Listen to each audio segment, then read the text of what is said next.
অর্থাৎ সর্বদেব দেবী স্বরূপিণী তিনি। তো আমরা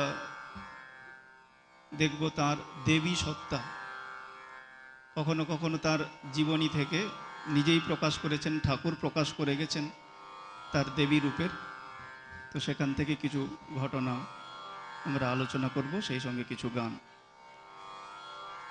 তো প্রথমে জানিয়ে রাখি, আমার হাতটা একটুখানি জখম হয়ে আছে, তো কখনো কখনো খালি গলায় হয়তো করতে হতে পারে, সঙ্গে বাঁশি থাকবে।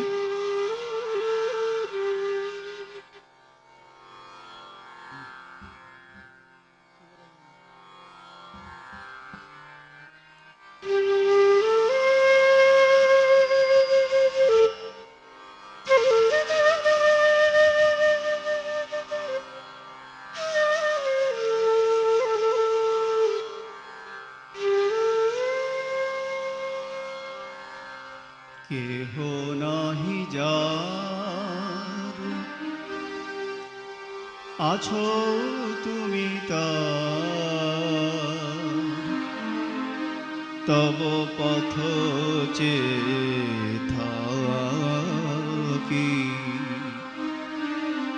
অসার জীবনে সার যে সারদা,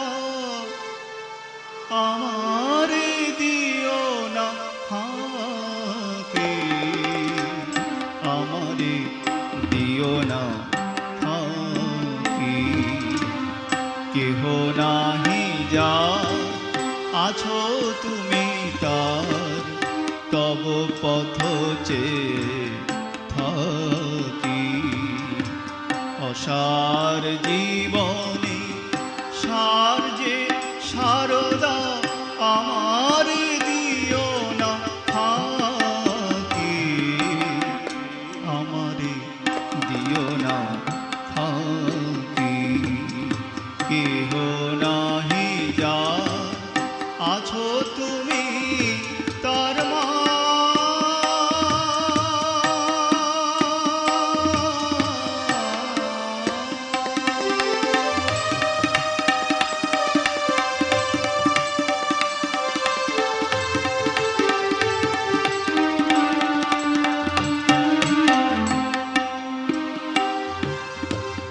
কাঁটা ভরা শুধু এ জীবন পথে ভেঙেছে হৃদয় আঘাতে আঘাতে। কাঁটা ভরা শুধু এ জীবন পথে ভেঙেছে হৃদয় আঘাতে আঘাতে। ভরসায় আমার আছে শুধু মাগো, ভরসা আমার আছে শুধু মাগো। স্নেহে ভরা দুটি আঁখি, আমার দিও না ফাঁকি, আমারে দিও না ফাঁকি। কেহ নাহি যা আছো তুমি তার মা,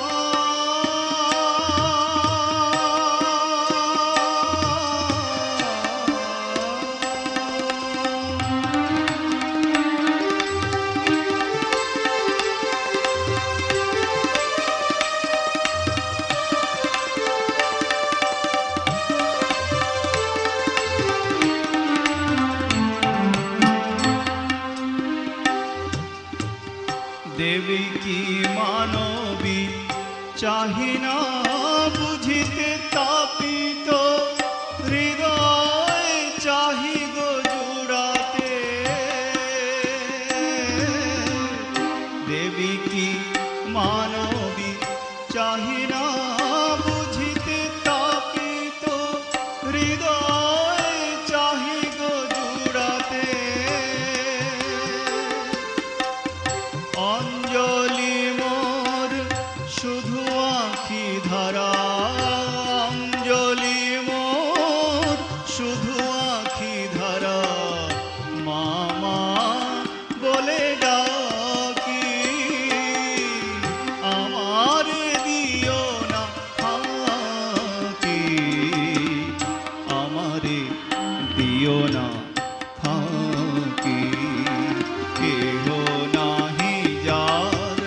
আছো তুমি তার, তব পথ চেয়ে থাকি।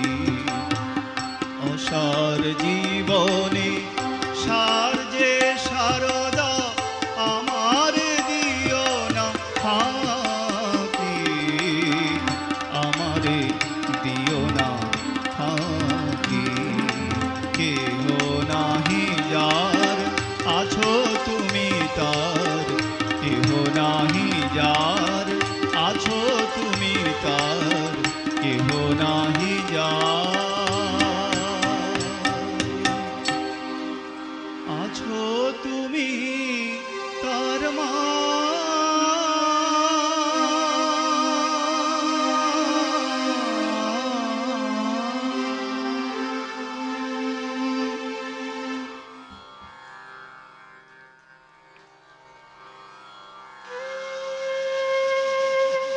জগজ্জননী শ্রীমা সারদা দেবী আজ সমগ্র জগতে দেবী রূপে পূজিতা। এই দেবীর বোধন করেন ভগবান স্বয়ং শ্রীরামকৃষ্ণদেব। কোথায় বোধন করলেন? দেবীর বোধন করা হয় দুর্গা পুজোর আগে। ঠাকুর বোধন করলেন ফলহারিণী কালী পুজোর রাতে। হৃদয়কে বলে রাখলেন যে আমার ঘরে সব পুজোর আয়োজন করে রাখবি। তখন ঠাকুর পুজো করতেন না, হৃদয় মার পুজো করতেন মূল মন্দিরে। তো হৃদয় ভাবলেন মামা তো মাঝে মাঝে মাথার খেয়াল এটা ওটা বলে, তাই মামার কথা মতো সব ব্যবস্থা করে দিয়ে উনি পুজোর কাজে চলে গেলেন। রাত্রে মাকে বলে রেখেছিলেন যে তুমি কি বলে রাতে এই ঘরে আসবে। তো ঠাকুরের কথা মতো মা এলেন। মা যখন ঢুকছেন ভাবে বিভোর, দুজনেই ভাবে বিভোর। মাকে যেমন যেমন বলছেন মা তেমনই করে যাচ্ছেন।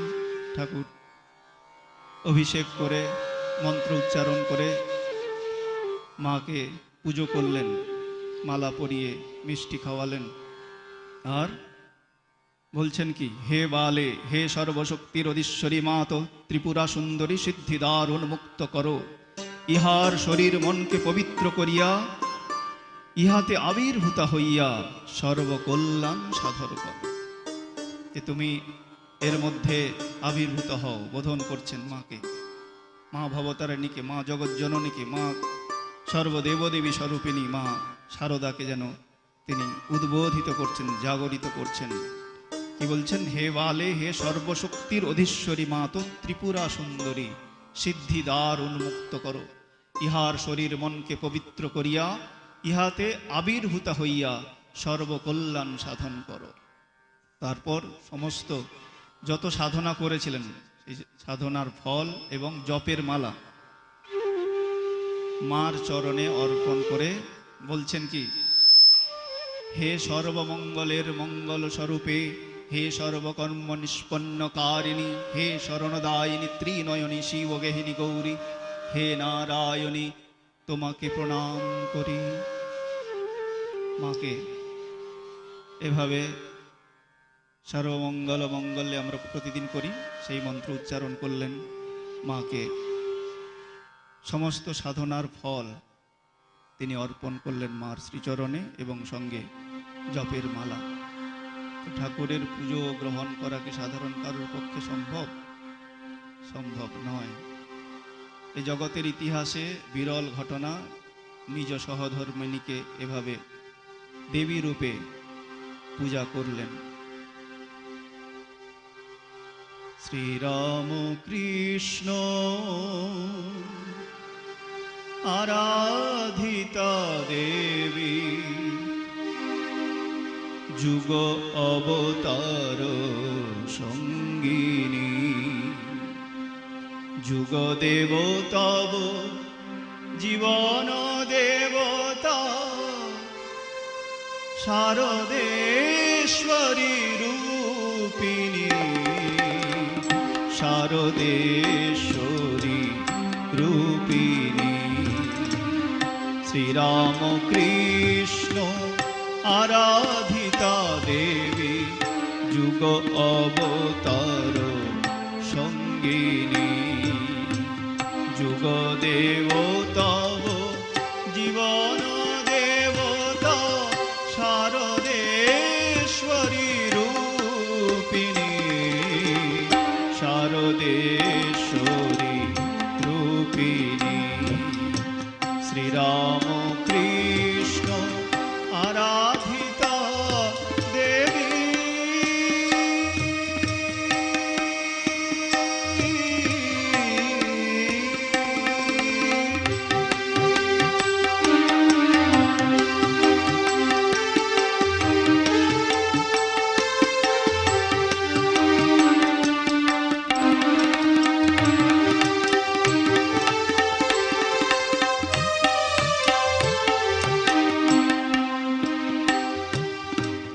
কভু হও উমা কখনো বা শ্যামা, কভু সীতা কভু শ্যাম মনোরমা। কভু হও উমা কখনো বা শ্যামা, কভু সীতা কভু শ্যাম মনোরমা। কখনো বা গোপা কভু মেরি রূপা, বিষ্ণু প্রিয়া তপস্বিনী। শ্রীরাম কৃষ্ণ আরাধিতা দেবী,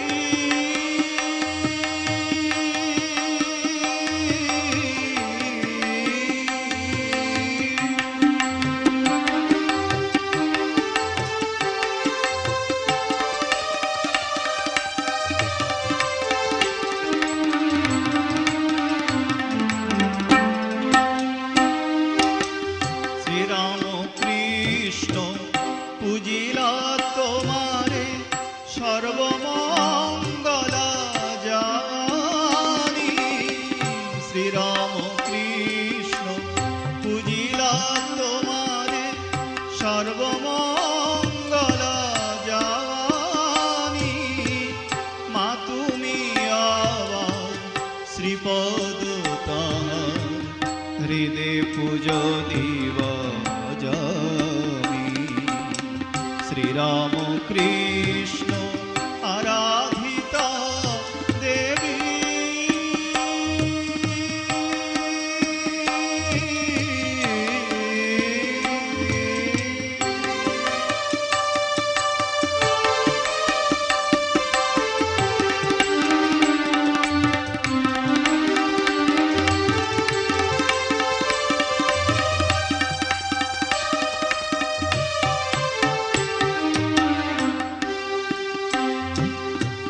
শ্রীরাম কৃষ্ণ জীবিতা মা তুমি জীব কল্যাণকারিণী।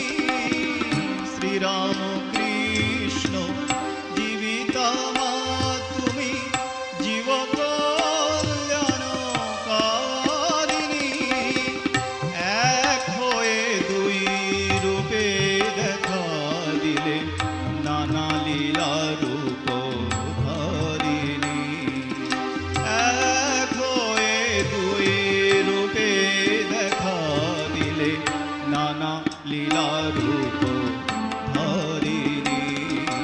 শ্রীরাম কৃষ্ণ আরাধিতা দেবী, যুগ অবতার সঙ্গিনী। যুগ দেবতব জীবন দেবতা শারদেশ্বরী রূপিণী, শারদেশ্বরী রূপিণী। শ্রীরাম কৃষ্ণ আরাধিতা দেবী, শ্রীরাম কৃষ্ণ আরাধিতা দেবী, শ্রীরাম কৃষ্ণ আরাধিতা দেবী।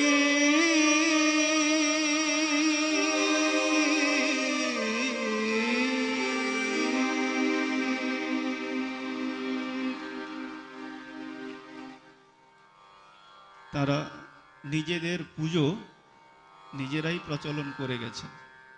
দক্ষিণেশ্বরে একদিন নহবতে ঠাকুর তার নিজের ছবিতে ফুল দিয়ে বললেন, এ দেখো, এরপর ঘরে ঘরে এর পুজো হবে। আবার মা কি করলেন, কোয়ালপাড়াতে ঠাকুরের ছবির পাশে নিজের ছবি বসিয়ে পুজো করলেন ঠাকুরকে এবং নিজেকে। অর্থাৎ জগতের ইতিহাসে এসব বিরল ঘটনা, নিজেরাই পুজোর প্রচলন করে গেছেন। তাহলে স্বামীজি কিভাবে পূজিত হলেন? হ্যাঁ, বাংলাদেশের কিছু ভক্ত ঠাকুর আর মা পাশে বসিয়ে স্বামীজিকে পুজো করছিলেন। তো তখন মা সম্ভবত উদ্বোধনে আছেন। মার কাছে ওইটা নিয়ে নিজেদের মধ্যে খুব দ্বন্দ্ব লেগেছে। কি দ্বন্দ্ব? না, স্বামীজিকে কেন ঠাকুর মার পাশে বসানো হবে? যারা পুজো করেছিলেন তারা খুব মনক্ষুণ্ণ হলেন, তারা বুঝি ভুল করে ফেলেছেন। সেই মনের দুঃখে তারা এসে মাকে জানালেন উদ্বোধনে, যে মা, এরকম আমরা স্বামীজিকে সিংহাসনে আপনাদের কি বলে ছবির পাশে বসিয়ে পুজো করেছিলাম, কিছু ভক্ত খুব অক্ষুণ্ণ হয়েছে এবং তারা সমালোচনা করছেন। বলে, কোথায় বসিয়েছ? না, তোমার পাশে, ঠাকুরের পাশে। মহা ভুল করে ফেলেছ। ঠাকুর থাকলে তাকে মাথায় করে রাখতেন, তোমরা পাশে বসিয়ে তো ভুল করেছ। তো মা ওটা দিয়ে যেন সমাধান, সেই সমস্যার সমাধান করে দিলেন। যারা অক্ষুণ্ণ হয়েছিলেন বা যারা সমালোচনা করছিলেন, সেই দিন থেকে আর সমালোচনা বন্ধ করলেন এবং ঠাকুরের পাশে স্বামীজি বসে পুজো গ্রহণ করছেন এখন। তো তাদের পুজো যেন তারাই প্রচলন করে গেলেন। আমরা দেখব এবার তিনি যে সরস্বতী ছিলেন মা, তা সেই ঘটনা। কে এই মা যার পুজো আমরা নিত্য করছি? শ্রীরামকৃষ্ণদেব যেমন তার নিজের ইঙ্গিত, তার নিজের স্বরূপের ইঙ্গিত করেছেন, তেমনিভাবে তার লীলা সঙ্গিনীরও স্বরূপ উন্মোচন করে গেছেন জগতের কাছে। কি বলছেন?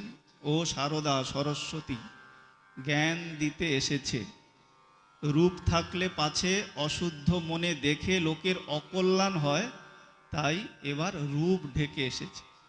রূপ যদি থাকে, তাকে দেখে অন্যের নজর পড়তে পারে, কুনজর পড়তে পারে, তাই তিনি অবগুণ্ঠনে নিজেকে ঢেকে রাখতেন এবং রূপ ঢেকে যেন এবার এই অবতারে তিনি এসেছেন, সে কথাই ঠাকুর নিজেই বলছেন। তাই রূপ ঢেকে এসেছেন। রূপ ঢেকে তুমি কে গো অপরূপা, অবগুণ্ঠনে ঢাকা। রূপ ঢেকে তুমি কে গো অপরূপা, অবগুণ্ঠনে ঢাকা। আছো মা বাড়ায় চরণ দুখানি, আছো মা বাড়ায় চরণ দুখানি, আখি দুটি স্নেহ মাখা, অবগুণ্ঠনে ঢাকা। রূপ ঢেকে তুমি কে গো অপরূপা, অবগুণ্ঠনে ঢাকা।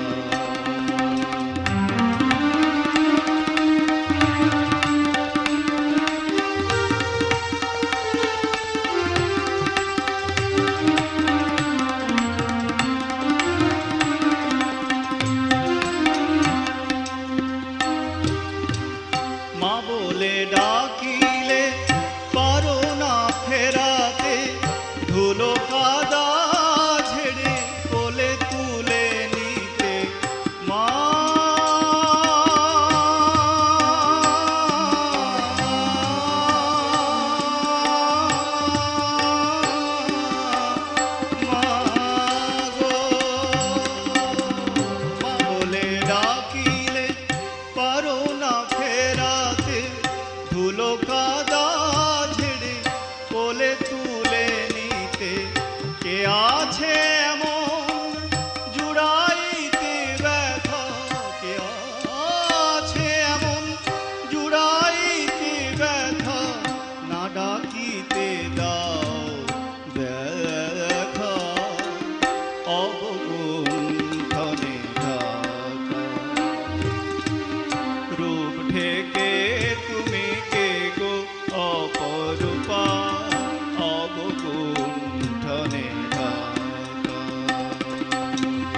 সীতা সতী রূপে শীতল করেছ ভূমি।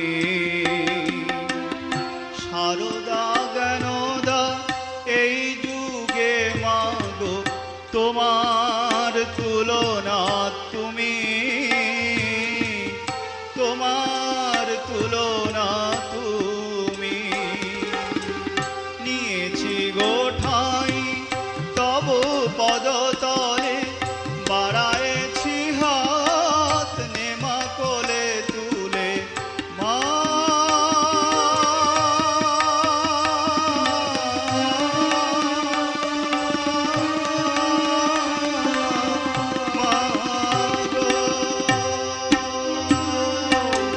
নিয়েছি গো ঠাঁই তব পদতলে, বাড়ায়েছি হাত নেমা কোলে তুলে। ভরসায় আমার তব পদ ছায়া, ভরসায় আমার তব পদ ছায়া। হৃদয়ে রেখেছি আঁকা অবগুণ্ঠনে ঢাকা।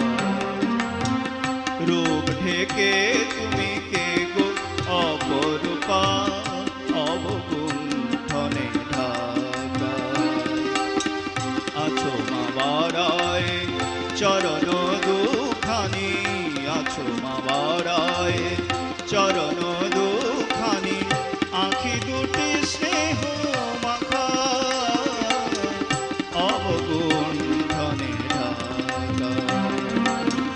রূপ থেকে তুমি কে গো অপরূপা, অবগুণ্ঠনে ঢাকা, অবগুণ্ঠনে ঢাকা, অবগুণ্ঠনে ঢাকা।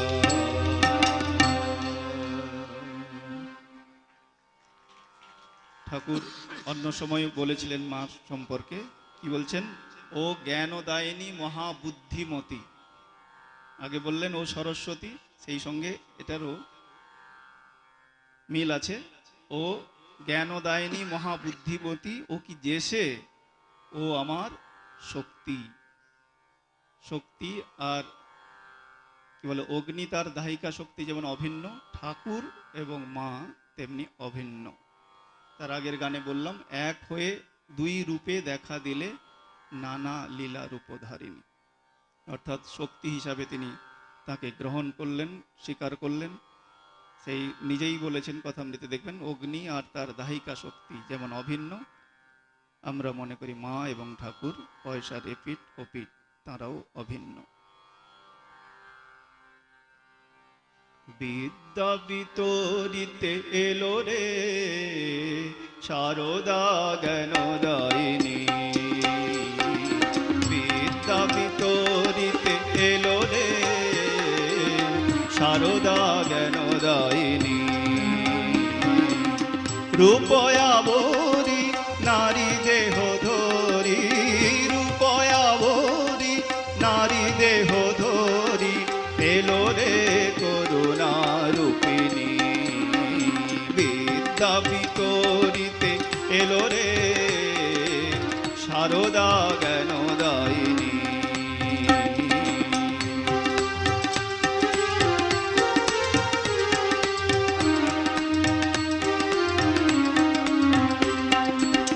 ধরে না বিনা শ্রী করে বার, বিনা বিনিন্দিত বাণী তাহার। ধরে না বিনা শ্রী করে বার, বিনা বিনিন্দিত বাণী তাহার। বেদ বেদান্ত শ্রীবদনে তার, বেদ বেদান্ত শ্রীবদনে তার। বিশ্বজনের জীবন বিনা বাজালো এবার বিরামহীনা। বিশ্বজনের জীবন বিনা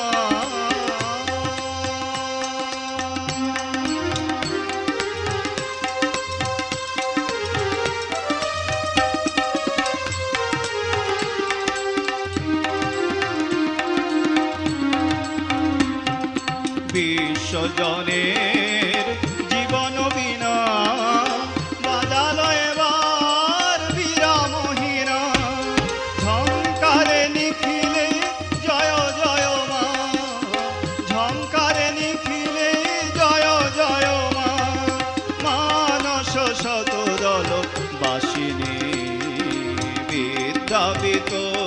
দিতে এলো রে সারদা জ্ঞানদায়িনী। রূপয়াবরী নারী দেহ ধরি, রূপয়াবরী নারী দেহ ধরি এলো রে করুণা রূপিণী। বিদ্যা বিতরিতে এলো রে সারদা জ্ঞানদায়িনী, সারদা জ্ঞানদায়িনী, সারদা জ্ঞানদায়িনী।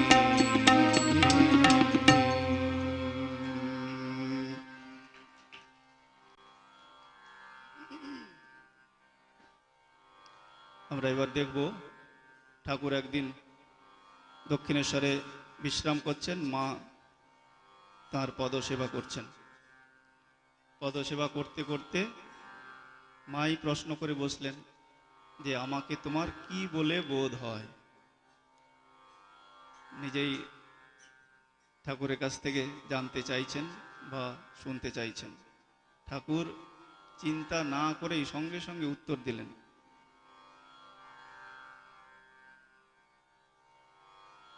যে মা মন্দিরে আছেন তিনি এ শরীরের জন্ম দিয়েছেন আর এখন নহবতে বাস করছেন, অর্থাৎ নিজ গর্ভধারিণী মা চন্দ্রামণির কথা। আর তিনি এখন আমার পদসেবা করছেন, অর্থাৎ ভবতারিণী, মা চন্দ্রামণি, মা শারদা তিনজনকে এক হিসাবেই দেখেন, সেই ভবতারিণী রূপেই দেখেন।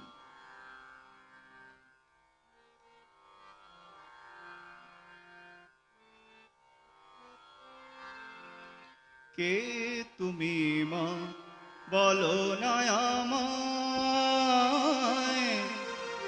বলো না কে তুমি মা বলো না আমায়, বলো না কে তুমি মা বলো না আমায়।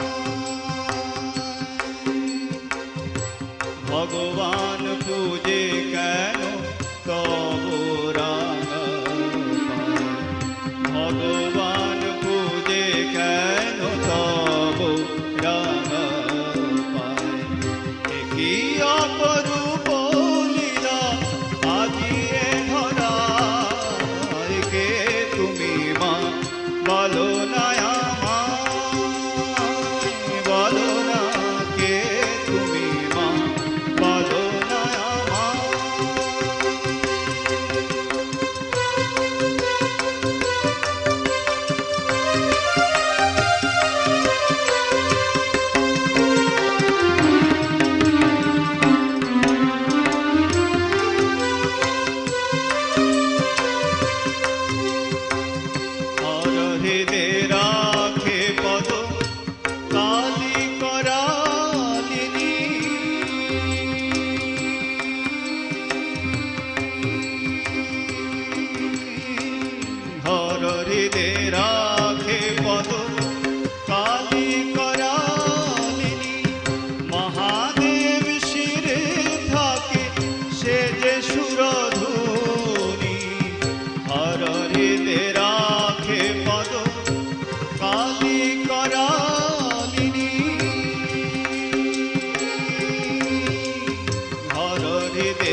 দেখব সীতা রূপে। সাধনার সময় দক্ষিণেশ্বরে ঠাকুর যখন বসে আছেন, করুন,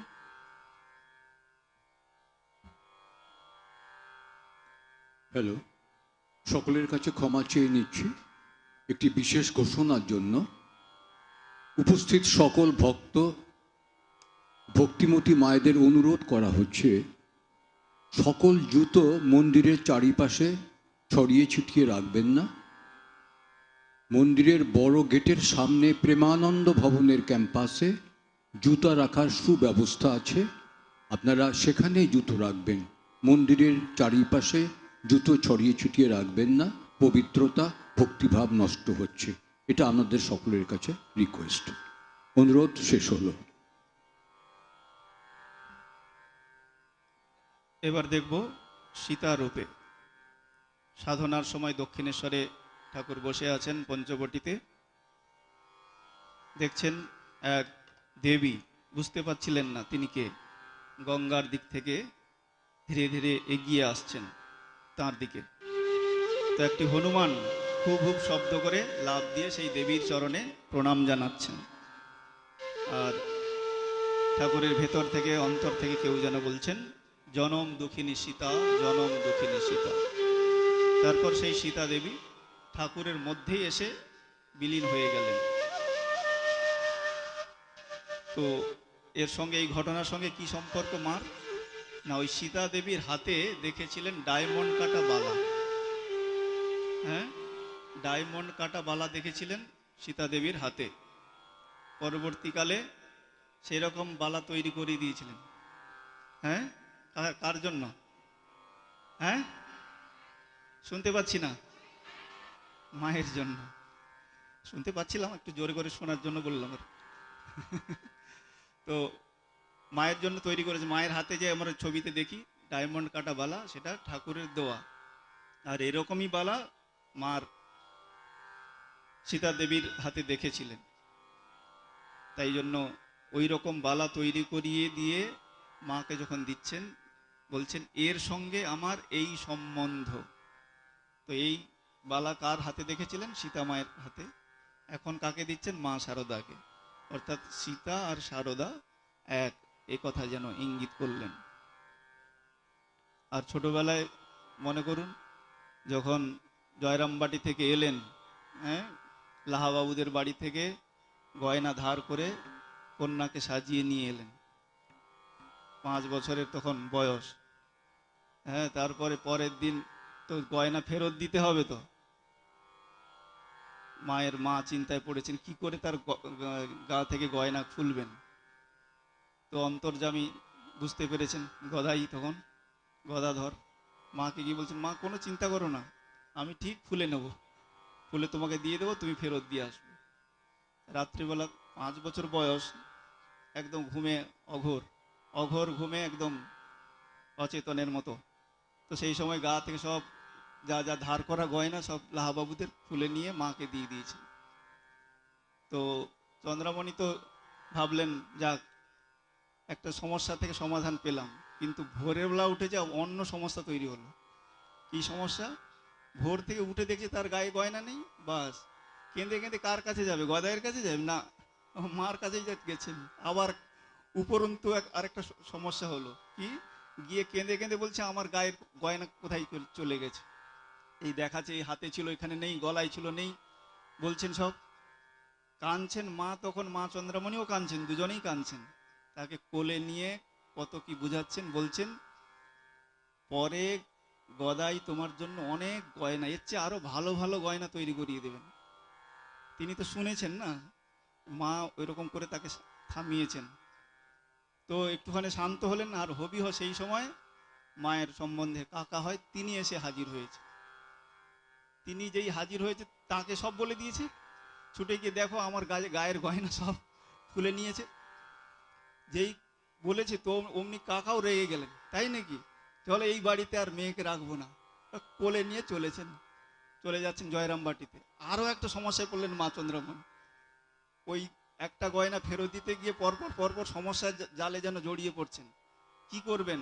কিংকর্ত বিমূঢ়, কন্যাকে, বিয়ের কন্যাকে নিয়ে চলে যাচ্ছেন, মানে তখন বৌমা। তখন গদাধর ছুটে এলেন, এসে বলছেন, মা মা কোনো চিন্তা করো না, নিয়ে যাচ্ছে যাক না, বিয়ে তো আর ফেরত হবে না। তো নিয়ে চলে গেলেন। তার 2 বছর পরে ঠাকুর গেছিলেন। ঠাকুর যাওয়ার পরে মা সেই ছোট্ট তখন 7 বছর বয়স, মা যাওয়ার পরে একে ঠাকুর যাওয়ার পরে পা ধুইয়ে দিচ্ছেন, গামছা নিয়ে পা মুছিয়ে দিচ্ছেন, আর মায়েরা মুখ টিপে টিপে হাসছেন, দেখছেন বাবা কিরকম পতি সেবা করতে হয় কি করে জেনেছেন। বাতাস করছেন পাখা দিয়ে, গামছা দিয়ে পা মুছিয়ে দিচ্ছেন। তো মা ভুল করে বলতে পারেন যে এইটাকে হয়তো বিবাহ ভাবতে পারেন। ঠাকুর সংশোধন করে বলছেন যে কেউ যদি জিজ্ঞাসা করে কখন বিবাহ হয়েছে, 5 বছরে বলো, 7 বছরে বলো না। তখন তো 7 বছর, 2 বছর পরে গেছেন। তো তো যে কথা বলতে চাইছিলাম, যে গদাই পরে অনেক গয়না গড়িয়ে দেবেন বলেছিলেন। তো মার কথাও রক্ষা করলেন, আর সীতা দেবীর হাতে যে ডায়মন্ড কাটা বালা ছিল সেটার সঙ্গে যেন এক করে দিলেন, মার কথা রক্ষা করলেন, আর সীতা দেবীর সঙ্গে সংযোগ ঘটিয়ে দিলেন। আর অনেক ঘটনা আছে। রামেশ্বরমে যখন গেছিলেন, মা পুজো করছিলেন, তো সেখানকার রামনাথের রাজা স্বামীজির শিষ্য ছিলেন। তিনি বললেন, আমার গুরুর গুরু আসছেন, সুতরাং তার যেন সুব্যবস্থা থাকে, কোনো যেন ত্রুটি না হয়। সব পাণ্ডারা বা সেখানকার কর্তা ব্যক্তিরা সব তটস্থ, মার যাতে কোনো ত্রুটি না হয়, না হলে রাজার রূপে পড়তে হবে। তাই মার জন্য সব ব্যবস্থা করেছেন।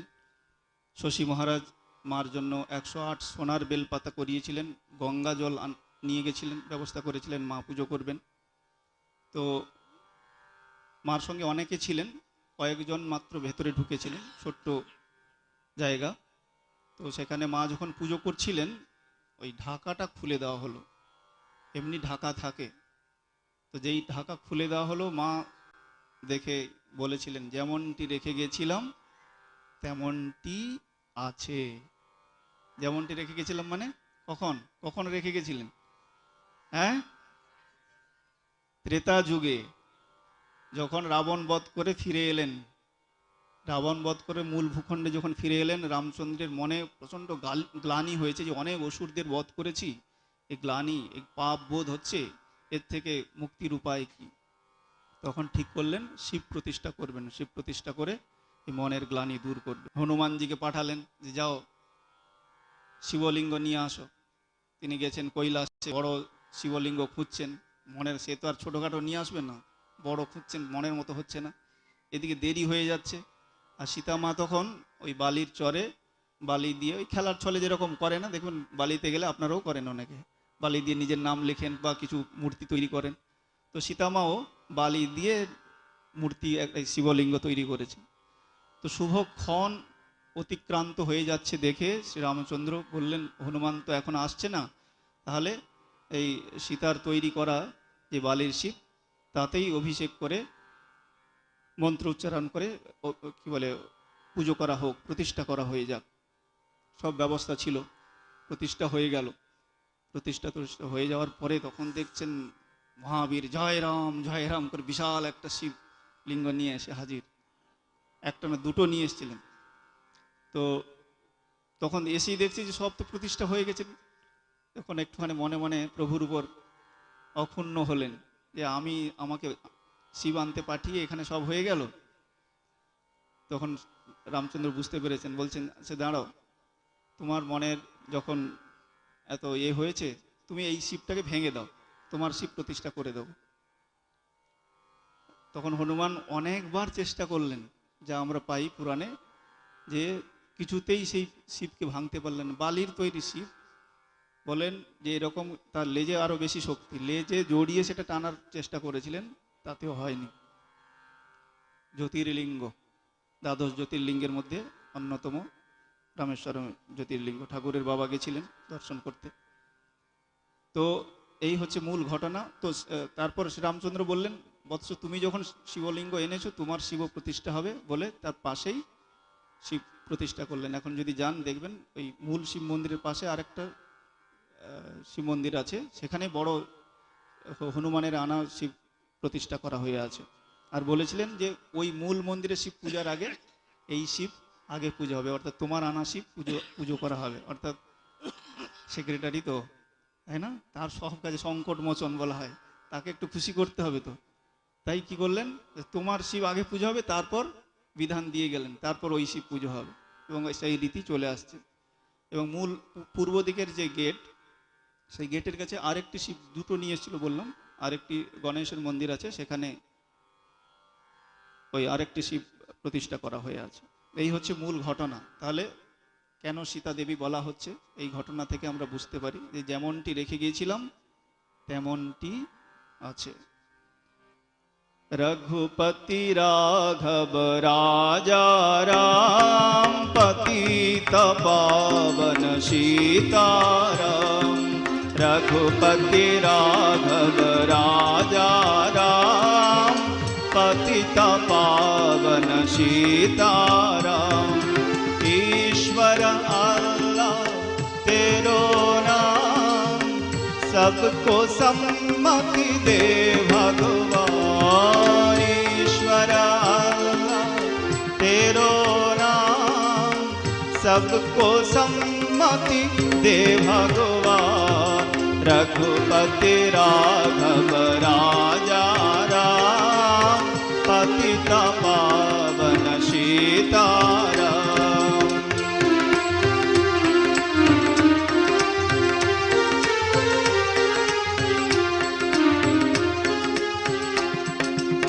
जो रघुनंदन शोभन श्याम जानकी वल्लभ सीताराम। जो रघुनंदन शोभन श्याम जानकी वल्लभ सीताराम।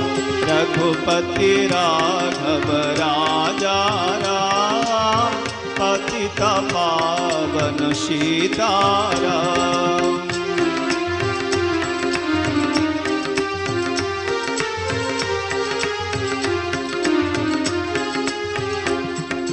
सीताराम जय सीताराम भज प्यारे तू सीताराम। सीताराम जय सीताराम भज प्यारे तू सीताराम। रघुपति राघव राजा राम पतित पावन सीताराम। ईश्वर अल्लाह तेरो नाम सबको सम्मति दे भगवान। ईश्वर अल्लाह तेरो नाम सबको सम्मति दे भगवान।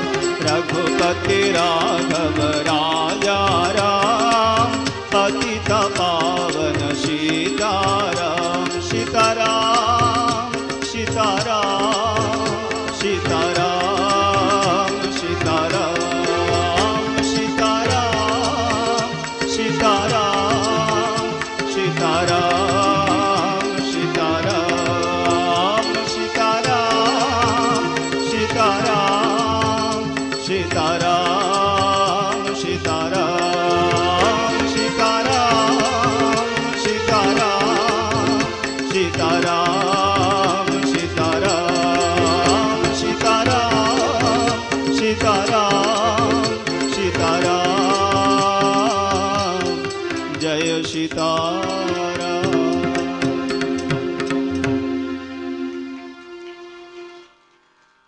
শারদানন্দজি মহারাজকে এক ভক্ত প্রশ্ন করলেন। তিনি শুনেছিলেন মা কালী, দুর্গা, লক্ষ্মী, সরস্বতী বিভিন্ন জনের কাছ থেকে। তো তিনি শারদানন্দজিকে ধরলেন যে মহারাজ তো কাছাকাছি থাকেন, তো মা সম্পর্কে তার কি ধারণা, জিজ্ঞাসা করছেন, মা মহারাজ মাকে আপনি কিভাবে দেখেন? তো শারদানন্দজি তাকে সরাসরি উত্তর না দিয়ে তিনি একটি গান শুনিয়ে দিয়েছিলেন। রঙ্গ দেখে রঙ্গময়ীর অবাক হয়েছি, আমি হাসিব কি কাঁদিব তাই বসে ভাবতেছি।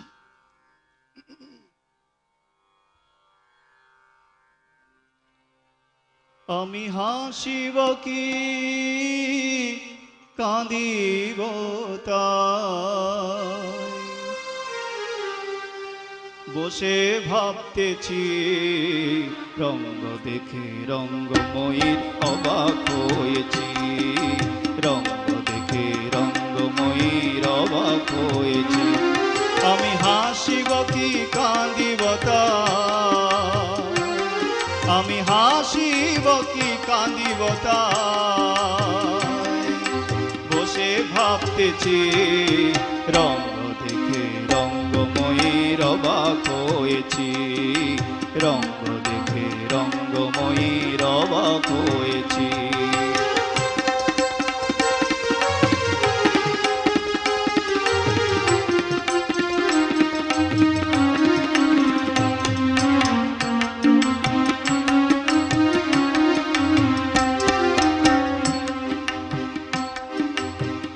এতকাল রইলাম কাছে, ফিরিলাম পাছে পাছে। এতকাল রইলাম কাছে, ফিরিলাম পাছে পাছে। এতকাল রইলাম কাছে,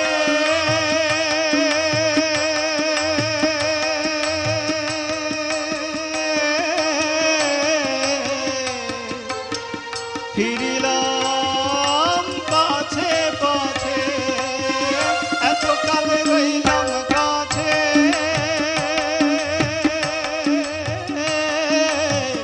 ফিরিলাম পাছে পাছে। এখন কিছুই না বুঝতে পেরে, এখন কিছুই না বুঝতে পেরে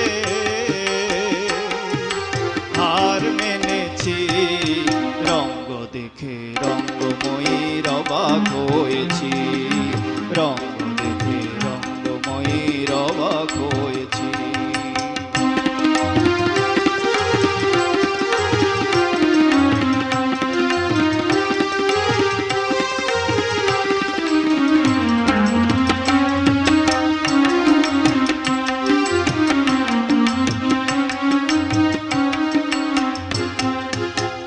বিচিত্রতার ভাবের খেলা, ভাঙেন গড়েন দুই বেলা। বিচিত্রতার ভাবের খেলা, ভাঙেন গড়েন দুই বেলা। বিচিত্রতার ভাবের খেলা,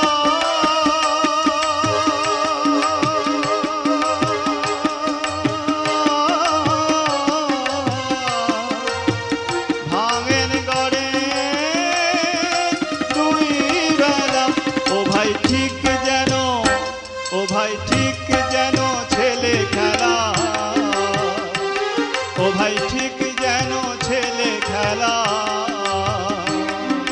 বুঝতে পেরেছি রঙ্গ দেখে রঙ্গময়ীর অবাক হয়েছি, রঙ্গ দেখে রঙ্গময়ীর অবাক হয়েছি, রঙ্গ দেখে রঙ্গময়ীর অবাক হয়েছি, রঙ্গ দেখে রঙ্গময়ীর অবাক হয়েছি, রঙ্গ দেখে রঙ্গময়ীর অবাক হয়েছি।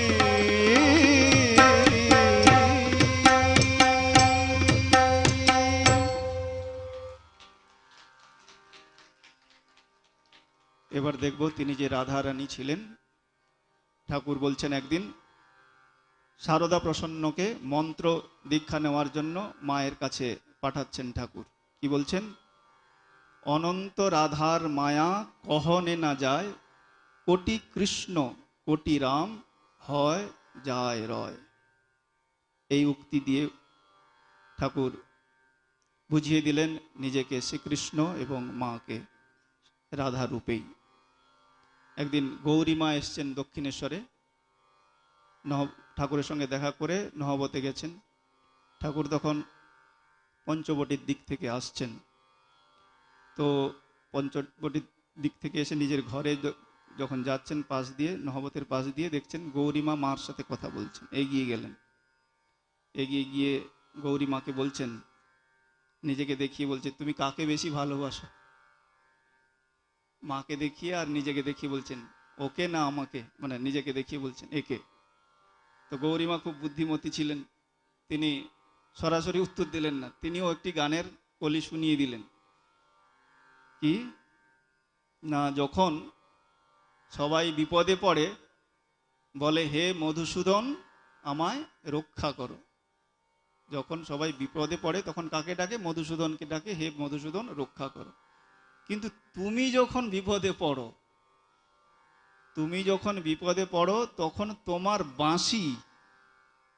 বাঁশি কি বলে বলে ডাকে? হে রাধে রক্ষা করো। মা তখন লজ্জায় মুখ নিচু করে গৌরীমার পিঠ ঠেলছেন, আর ঠাকুর সেখানে হাসতে হাসতে যেন হার মেনে চলে গেলেন ওখান থেকে। অর্থাৎ তিনি যে রাধারানীকে, মাকে রাধারানী এবং ঠাকুরকে কৃষ্ণ রূপে দেখেন সেটা বুঝিয়ে দিলেন, এবং মাকেই যে বেশি ভালোবাসেন সেটা ওই বাঁশি দিয়ে বুঝিয়ে দিলেন, যে তোমার বাঁশি তো যখন তুমি বিপদে পড়ো তোমার বাঁশি বলে রাধে রক্ষা করো, রাধে রক্ষা করো। পুঁথিকার লিখছেন এখানে, একদা কৌতুকে প্রভু শুধালো তাহারে, একদা কৌতুকে প্রভু শুধালো তাহারে, বল তুই বেশি ভালোবাসিস কাহারে?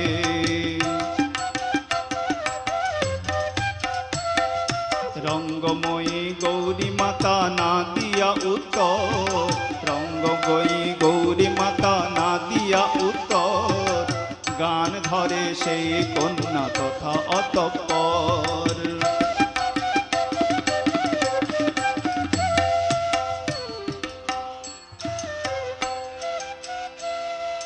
রাই হতে নহ বড়, রাই হতে নহ বড় ওহে বংশীধারী, রাই হতে নহ বড় ওহে বংশীধারী, বিপদে পড়িলে ডাকো হে রাই কিশোরী।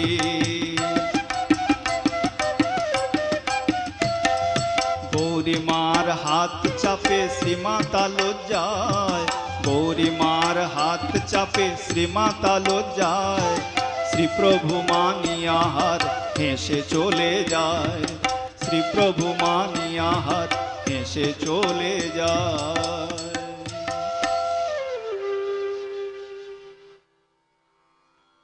তিনি যে গঙ্গার মতো শুদ্ধ পবিত্র, তার উল্লেখ আমরা এখানে পাই। যোগিনমার মনে সংশয় হয়েছে। কি সংশয়? না, ঠাকুরকে দেখেছি অমন ত্যাগী, আর মাকে দেখছি ঘোর সংসারের মতো, ভাইপো ভাইজি এদের নিয়ে একদম ব্যস্ত হয়ে থাকেন। ঠাকুর তাকে তাহলে কাকে নিয়ে এলেন সঙ্গে করে? মিলাতে পাচ্ছেন না। মা যখন যান, যেমন ভক্তরাও থাকেন তেমনিভাবে ওই যে রাধুদি, পাগলি মামি, তাদের ভার তো নিয়েছেন, তারা তো সঙ্গেই থাকেন। তো সেই সংশয় নিয়ে দিন কাটাচ্ছেন। ঠাকুর তখন সশরীরে নেই, মহাসমাধি হয়ে গেছে তখন। তো গঙ্গার পাড়ে বসে একদিন ধ্যানে বসেছেন যোগিন মা, আর মনে ওই সংশয়, মাকে অমন দেখছি ঘোর সংসারের মতো, মনে মনে ওই সব ভাব নিয়ে তিনি ধ্যানে বসেছেন। ধ্যানে দেখছেন ঠাকুর সামনে এসে দাঁড়িয়েছে, দাঁড়িয়ে গঙ্গার দিকে অঙ্গুলি নির্দেশ করে বলছেন, দেখো গঙ্গায় কি ভেসে যাচ্ছে। যোগিন মা দেখছেন একটি মৃত সদ্যজাত শিশু, নাড়ি ভুঁড়ি জড়ানো অবস্থায়, পচা গলা দেহ, সেটি গঙ্গার উপর দিয়ে ভেসে যাচ্ছে। ঠাকুর বলছেন, এই যে অপবিত্র জিনিস গঙ্গার উপর দিয়ে ভেসে যাচ্ছে, এতে গঙ্গা কি কখনো অপবিত্র হয়? সুন্দর কথা, ব্যাপারটা বোঝা গেল? গঙ্গার উপর দিয়ে কত নোংরা জিনিস ভেসে যায়, তবুও তো আমরা গঙ্গা জল পান করছি, মাথায় দিচ্ছি শুদ্ধ পবিত্র হওয়ার জন্য। গঙ্গা সদা সর্বদা পবিত্র, কিন্তু তার উপর দিয়ে এত সব নোংরা জিনিস ভেসে যাচ্ছে। ঠাকুর তার মনের এই সংশয় দূর করে দিলেন, যে মাকে তখন বলছেন ওকেও ওইভাবেই দেখবে, ওইভাবে জানবে, ও গঙ্গার মতো। ওই উপরে সব এরকম ভেসে যাচ্ছে, কিন্তু তার অন্তর সদা পবিত্র, গঙ্গার মতো শুদ্ধ পবিত্র। দেবী সুরেশ্বরী ভগবতী গঙ্গে, ত্রিভুবন তারিণী তরল শঙ্করমৌলিনী বাসিনী বিমলে মম মতিরাস্তাং তব পদকমলে দেবী সুরেশ্বরী ভগবতী গঙ্গে ত্রিভুবনতারিণী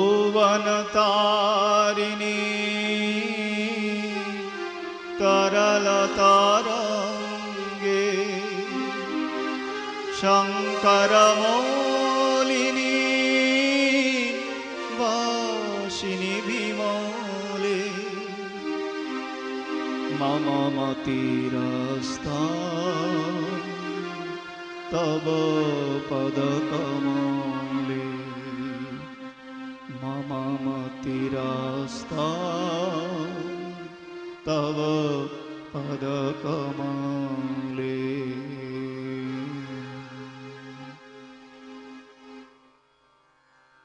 শ্রীমা নিজের স্বরূপ বা মহিমাকে সর্বদা প্রচ্ছন্ন রাখতেই চেষ্টা করতেন। ক্বচিৎ কখনো আবরণ উন্মোচন করে তিনি তার স্বরূপের পরিচয় দিয়েছেন। এক ভক্ত প্রশ্ন করছেন, মা, ঠাকুর যদি স্বয়ং ভগবান তবে আপনি কে? মা সঙ্গে সঙ্গে বললেন, আমি আবার কে? আমিও ভগবতী।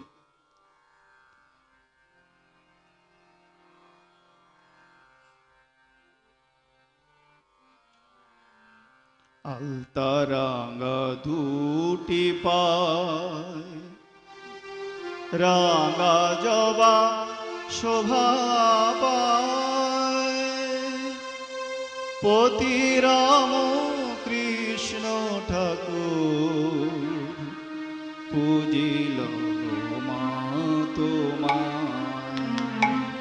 আলতারাঙ্গা দুটি পায় রাঙা জবা শোভা পায়, পতি রাম কৃষ্ণ ঠাকুর পূজিল মা তোমায়। আলতারাঙ্গা দুটি পায়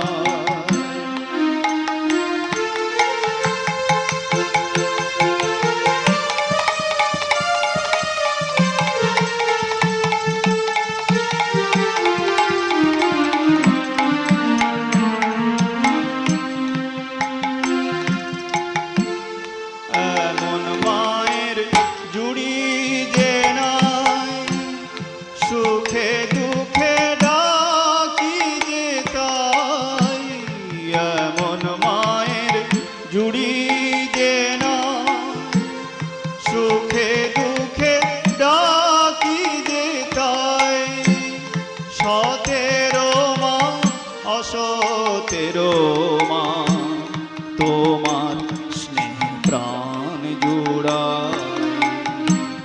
সতেরো মা অসতেরো মা তোমার স্নেহ প্রাণ জুড়ায়।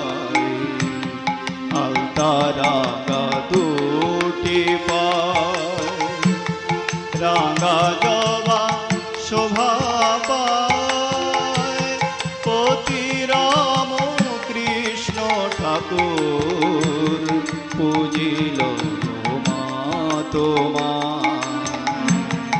আলতারাঙ্গা দুটি পায়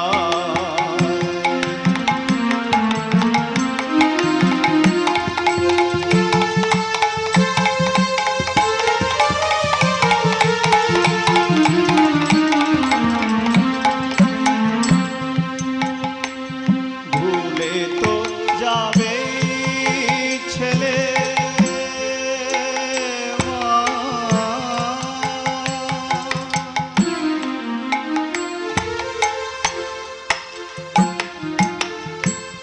ভুলে তো যাবে ছেলে, ভোলে না কখনো মায়ে। ভুলে তো যাবে ছেলে মা, মা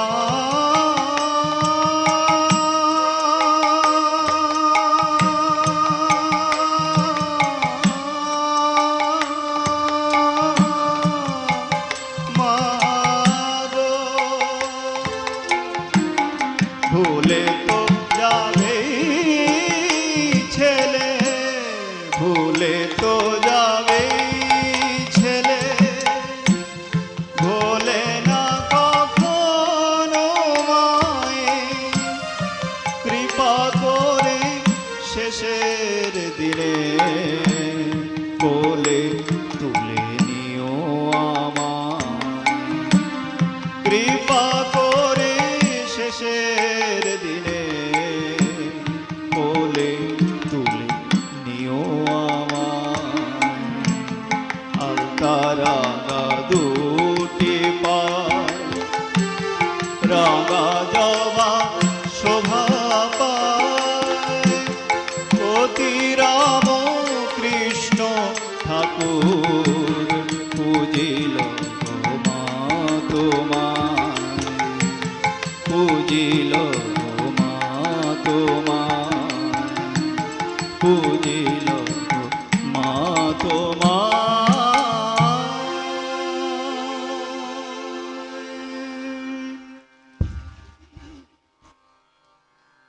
এবার দেখব কালী রূপে। জয়রামবাটিতে যাচ্ছেন মা কামারপুকুর থেকে, সঙ্গে শিবুদা, ছোট্ট শিবুদা মায়ের পুটলি মাথায় নিয়ে যাচ্ছেন, পেছনে পেছনে মা আগে আগে যাচ্ছেন। বিকালবেলা সূর্য ডুবু ডুবু অবস্থা, তো পেছনে পেছনে মায়ের পুটলি নিয়ে শিবুদা হাঁটছেন, মা সামনে সামনে যাচ্ছেন। জয়রামবাটির কাছাকাছি এসে গেছেন, দেখা যাচ্ছে জয়রামবাটি। তো শিবুদার মাথায় এক ফোন দিয়ে এলো, মতলব এলো কি না, মাকে সবাই এইসব বলে কালী, দুর্গা, লক্ষ্মী, সরস্বতী, তো মার মুখ থেকে শুনতে হবে। ওই ফন্দি করে চুপটি করে দাঁড়িয়ে থাকলেন। মা তো এগিয়ে গেছেন অনেকটা, পেছনে পায়ের শব্দ না শুনতে পেয়ে পেছন ফিরে দেখছেন শিবুদা ওই ছোট্ট পুটলি নিয়ে চুপটি করে দাঁড়িয়ে আছে। মা ওখান থেকে বলছেন, ও কি রে শিবু, দাঁড়িয়ে কেন, চলে আয়। শিবুদা তখন এখান থেকে বলছেন, তুমি কে বলতে পারো তাহলে আসতে পারি। মা একটু এগিয়ে বলছেন, আমি আবার কে, তোর খুড়ি। তখন শিবুদা বলছেন, ওই তো জয়রামবাটি এসে গেছো, তুমি চলে যাও, আমি যাব না। শিবুদাকে নিশ্চল দেখে মা আবার একটুখানি এগিয়ে এলেন ওর দিকে, এসে বলছেন, লোকে তো বলে না আমি মানুষ, তোর খুড়ি, আবার বলছেন বেশ তো তুমি যাও না, আমি যাব না। তখন মা দেখছেন সূর্য ডুবু ডুবু, শিবুদা নিশ্চল দাঁড়িয়ে আছেন, তাকে ফেলে কি যেতে পারবেন? তখন মা নিজেই বলছেন, লোকে তো বলে কালী। যেই কালী বলছেন, শিবুদা তখন বলছেন, কালী তো কালী, ঠিক। মা তখন বলছেন, হ্যাঁ ঠিক। আরো একবার এরকম হয়েছিল, মা দক্ষিণেশ্বর কি বলে কলকাতায় আসবেন, শিবুদা ঠাকুরের সন্ধ্যাবেলার শীতল টিতল দিয়ে সব চলে গেছে। জয়রামবাটিতে মা চলে আসবেন, যেহেতু কামারপুকুর থেকে চলে গেছেন কি বলে জয়রামবাটিতে। তারপর মা যখন শুনলেন যে ঠাকুরকে সন্ধ্যার শীতল টিতল দিয়ে চলে এসছেন দুপুরবেলা, অর্থাৎ সন্ধ্যাবেলার যেহেতু মা চলে আসবেন, সন্ধ্যার শীতল দিতে হবে না। আবার মা বুঝিয়ে টাজিয়ে তাকে পাঠাচ্ছেন, বলে না ওইরকম করতে নেই, সেবা অপরাধ হবে, যাও গিয়ে ঠাকুর তোলো, ঠাকুরের সেবা করো, সন্ধ্যাবেলা আবার শীতল দেবে। অনেক বুঝিয়ে সুঝিয়ে পাঠাচ্ছেন, একটু এগিয়ে এসে আবার ছুটতে ছুটতে গিয়ে মার পায়ে পড়েছে, গিয়ে বলছেন, তুমি যে বলেছিলে সেই ঠিক কিনা বলো। আবার ধরেছেন, মানে কনফার্ম করছেন। তো মা বললেন, ঠাকুর তোকে রক্ষা করেছেন, ঠাকুরের কাছে আছিস, তো সে কিছু শুনছেন না। না না, তুমি আমার তুমি বলো, তুমি যা বলেছিলে সেটা ঠিক কিনা। মা আবার বললেন, হ্যাঁ যা বলেছিলাম তাই ঠিক। নিবেদিতার কাছেও তিনি সর্বদা কালী রূপেই পূজিতা হতেন। আবার ডাকাত বাবা, হ্যাঁ, তেলোভেলোর মাঠে তিনি মাকে কালী রূপেই দেখেছিলেন। এরকম বহু ঘটনা আছে। তো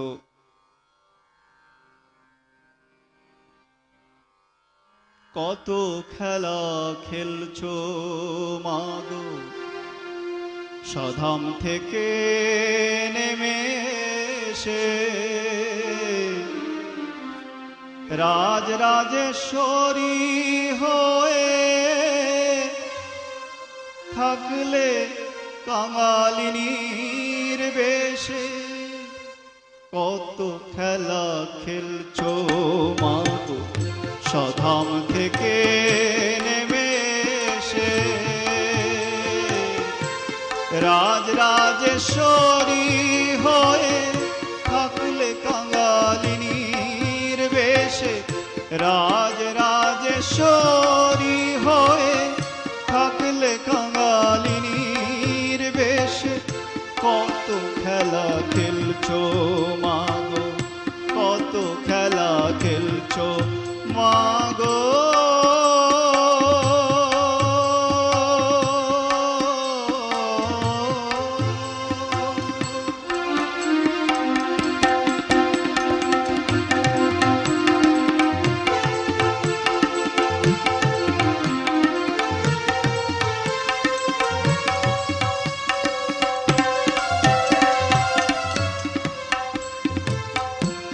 জননী শারদা নামে,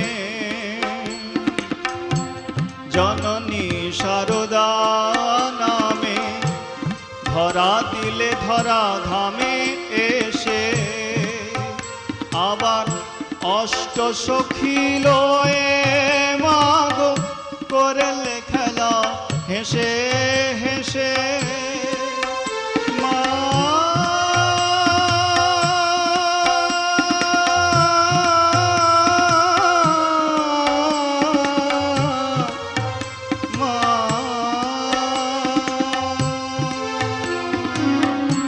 অষ্ট সখী লয়ে মাগো করছো খেলা হেসে হেসে, কত খেলা খেলছো মাগো সধাম থেকে নেমে এসে।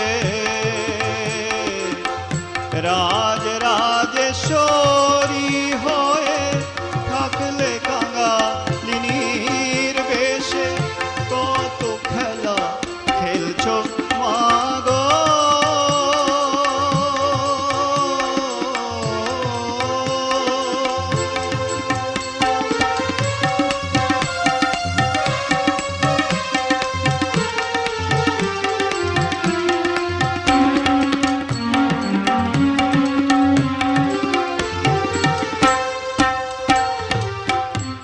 পথহারা এক মেয়ে সেজে, পথহারা এক মেয়ে সেজে দেখা দিলে কালী রূপে, আবার পতিত পাবন পতিত তোমার করল পূজা চুপে চুপে।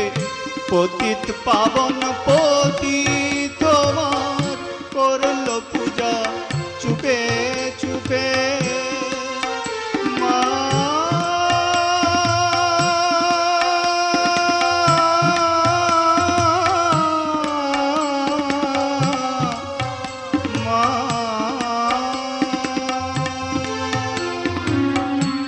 কত খেলা খেলছো মাগো।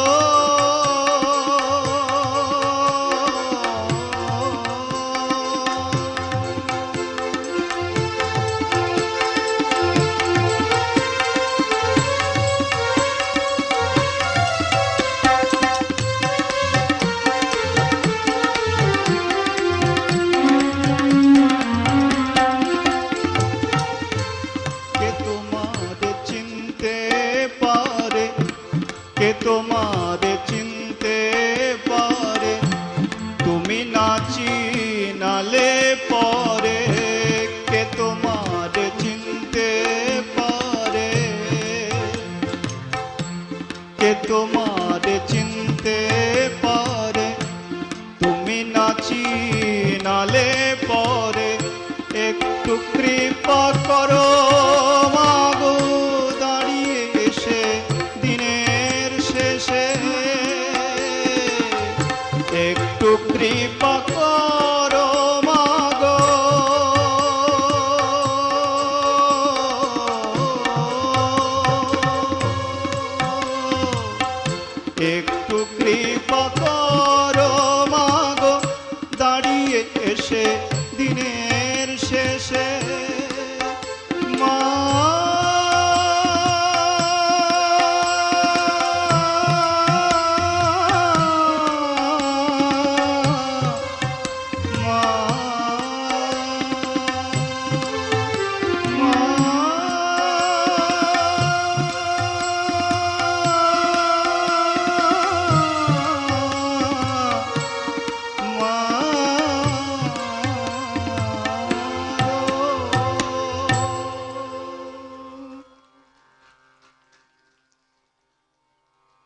সময় প্রায় শেষ।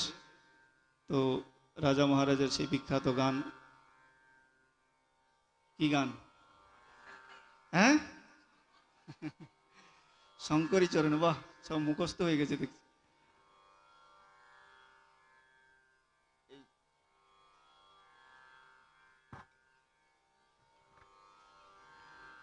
তো সবাই গাইতে পারবেন তো? বাহ,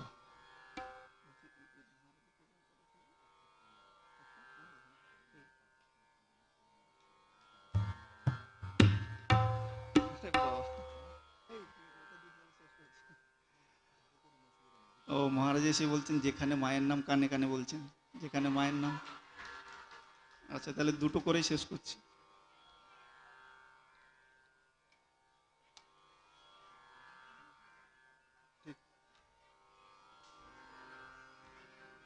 কাশীতে আরো অনেক ঘটনা ছিল। বৈকুণ্ঠ হতে লক্ষ্মী এলো। হ্যাঁ, না না, হবে না তো, টাইম নেই। এই টাইমে চলতে হবে। ঘড়ির দেখুন 1টা পর্যন্ত ছিল। তো লক্ষ্মী রূপে, জগদ্ধাত্রী রূপে আরো আছে অনেক। ওরে বাবা, না না, অনুরোধ আর করলে হবে না। ওই যেটা বলেছিলেন মহারাজ এসে কানে কানে যেটা বলে গেলেন, বাস ওই দুটো। যাদের হরি বলতে নয়ন ঝরে হতে পারতো আজকে, কিন্তু আজকের আর হবে না, টাইম নেই। কাশীতে রাজা মহারাজ তখন ওখানে আছেন, মা আছেন লক্ষ্মী নিবাসে। রাজা মহারাজ মাকে প্রতিদিন প্রণাম করতে যান। যারা লক্ষ্মী নিবাসে গেছেন দেখুন, মা ঘর দোতলায়। তো মহারাজ মাকে প্রণাম করে নেমে এসছেন নিচে।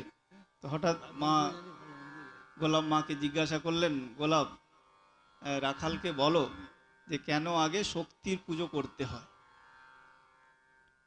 তো গোলাপ মা ডাক দিয়ে বলছেন, রাখাল, মা জিজ্ঞাসা করছেন আগে কেন শক্তি পুজো করতে হয়।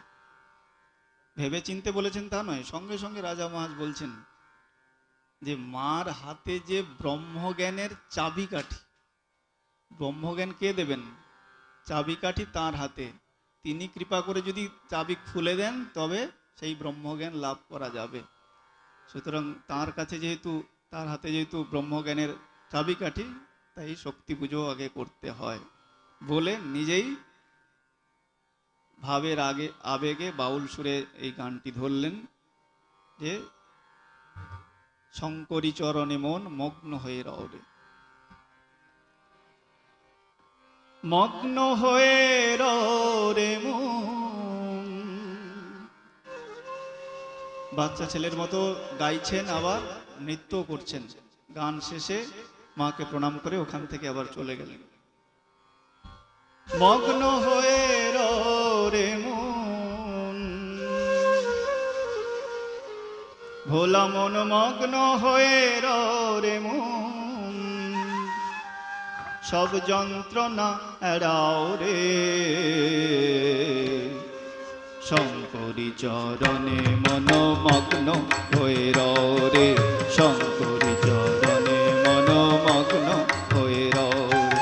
মগ্ন হয়ে রে মন, ভোলা মন মগ্ন হয়ে রে মন, সব যন্ত্রণা এড়াও রে। শঙ্করী চরণে মন মগ্ন হয়ে রে, শঙ্করী চরণে মন মগ্ন হয়ে রে।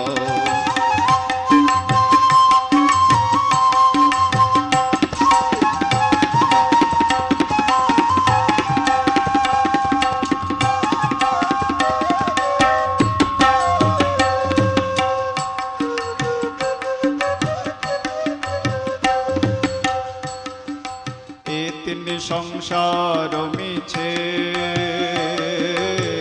মিছে ভ্রমিয়ে বেড়াও রে। এ তিন সংসার মিছে মিছে ভ্রমিয়ে বেড়াও রে। এ তিন সংসার মিছে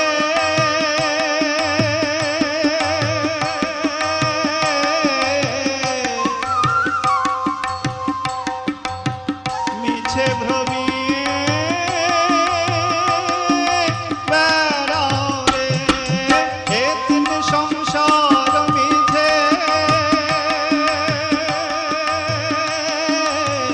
মিছে ভ্রমিয়ে বেড়াও রে কুলো কুণ্ডলিনী, কুলো কুণ্ডলিনী ব্রহ্মময়ী, কুলো কুণ্ডলিনী ব্রহ্মময়ী, অন্তরে ধিয়াও রে শঙ্করী চরণে মনোমগ্ন হয়ে রও রে, শঙ্করী চরণে মনোমগ্ন হয়ে রও রে।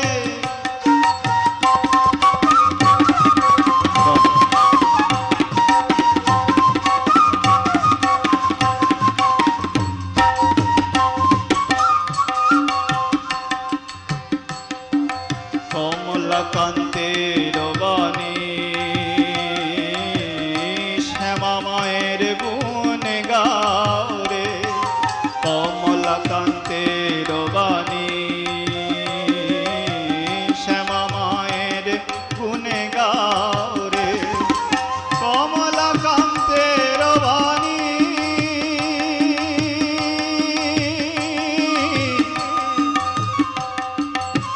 শ্যামা মায়ের গুণ গাও রে, কমলাকান্তের বাণী শ্যামা মায়ের গুণ গাও রে। এ যে সুখের নদী নিরবধি, এ যে সুখের নদী নিরবধি, ধীরে ধীরে বাও রে, এ যে সুখের নদী নিরবধি, এ যে সুখের নদী নিরবধি, এ যে সুখের নদী নিরবধি, ধীরে ধীরে বাও রে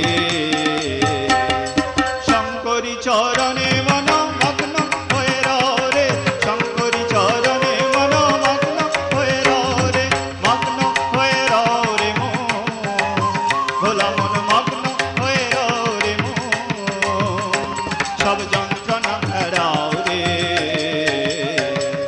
শঙ্করী চরণে মনোমগ্ন হয়ে রও রে, শঙ্করী চরণে মনোমগ্ন হয়ে রও রে।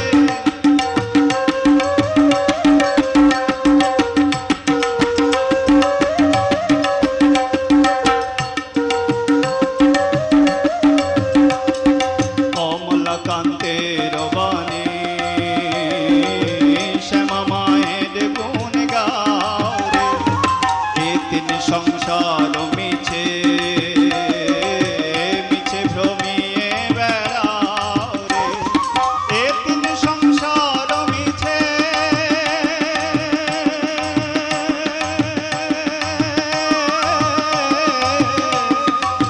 মিছে ভ্রমিয়ে বেড়াও রে, এ তিন সংসার মিছে,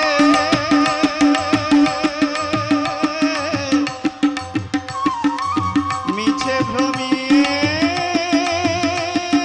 বেড়াও রে কুলো কুণ্ডলিনী ব্রহ্মময়ী, কুলো কুণ্ডলিনী, কুলো কুণ্ডলিনী ব্রহ্মময়ী, কুলো কুণ্ডলিনী ব্রহ্মময়ী, অন্তরে ধিয়াও রে কুলো কুণ্ডলিনী ব্রহ্মময়ী, কুলো কুণ্ডলিনী ব্রহ্মময়ী, কুলো কুণ্ডলিনী, কুলো কুণ্ডলিনী ব্রহ্মময়ী, কুলো কুণ্ডলিনী ব্রহ্মময়ী, অন্তরে ধিয়াও রে শঙ্করী চরণে মনোমগ্ন হয়ে রও রে, শঙ্করী চরণে মনোমগ্ন হয়ে রও রে, শঙ্করী চরণে মনোমগ্ন হয়ে রও রে, শঙ্করী চরণে মনোমগ্ন হয়ে রও রে, শঙ্করী চরণে মনোমগ্ন হয়ে রও রে, শঙ্করী চরণে মগ্ন হয়ে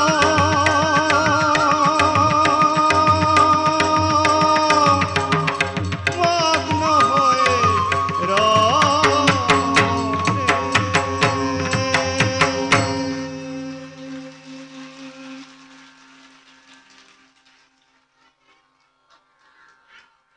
যেখানে মায়ের নাম করে শেষ করছি।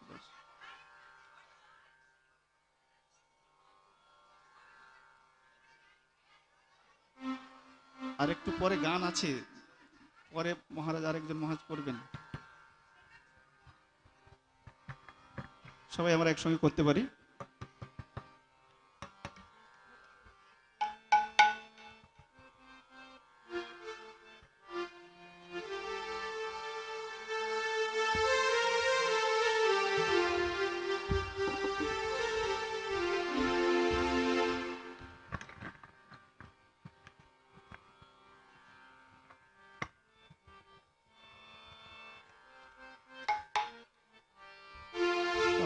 আনন্দম শুধু আনন্দ, যেখানে মায়ের নাম সেখানে আনন্দ ধাম।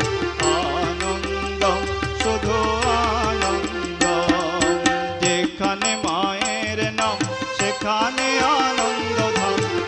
আনন্দম শুধু আনন্দ, যেখানে মায়ের গান সেখানে জুড়ায় প্রাণ। আনন্দম শুধু আনন্দ, যেখানে মায়ের গান সেখানে জুড়ায় প্রাণ। আনন্দম শুধু জয় মা, জয় মা, জয় মা, জয় মা, জয় মা, জয় মা, জয় মা, জয় মা। যেখানে মায়ের কথা সেখানে জুড়ায় ব্যথা। আনন্দম শুধু আনন্দ, যেখানে মায়ের কথা সেখানে জুড়ায় ব্যথা। আনন্দম শুধু আনন্দম। জয় মা, জয় মা, জয় মা, জয় মা, জয় মা, জয় মা, জয় মা, জয় মা।